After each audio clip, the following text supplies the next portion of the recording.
সাধুর প্রভাবে দুষ্কৃতের জীবনেও ঘটে রূপান্তর।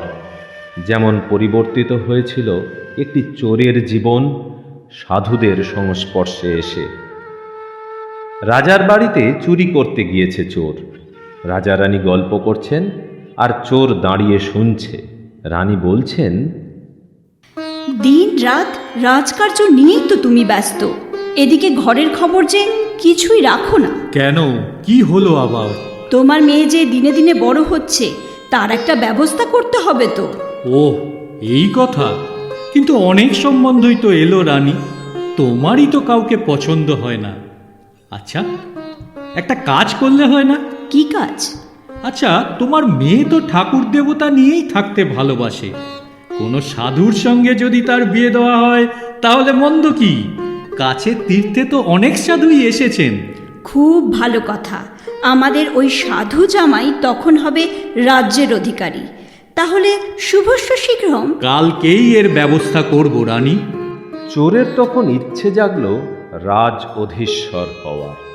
তাই সে চুরি ছেড়ে সাধু সেজে তীর্থে বসে রইল সাধুদেরই পাশে। রাজার লোকেরা রাজকন্যাকে বিয়ের প্রস্তাব নিয়ে সাধাসাধি করতে লাগলো। কিন্তু বিয়ের প্রস্তাবে কোনো সাধুই রাজি নয়। কেবল ওই চোর সাধুটি হ্যাঁ বা না কিছুই বললে না, চুপ করে বসে রইল।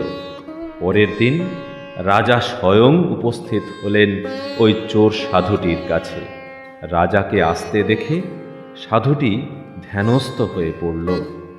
রাজা এসে প্রণাম করে করজোড়ে বললেন, বাবা, আমার বড় ইচ্ছে আমার একমাত্র কন্যার আপনি পানি গ্রহণ করেন। আপনি একজন মহান সাধক, আমারই বাসনা পূর্ণ করুন। রাজকন্যার সঙ্গে অর্ধ রাজ্য আমি আপনাকে দান করলাম। আমার মৃত্যুর পর আপনিই হবেন এ রাজ্যের অধীশ্বর।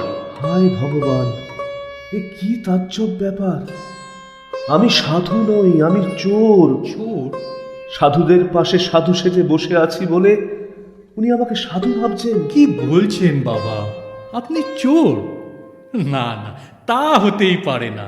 আপনি মহাত্মা, ছল করে আমাকে বিমুখ করবেন না ভগবান। শুনুন রাজা, আমি সাধু নই, আমি চোর। কাল রাতে আপনার ঘরে চুরি করতে গেছিলাম।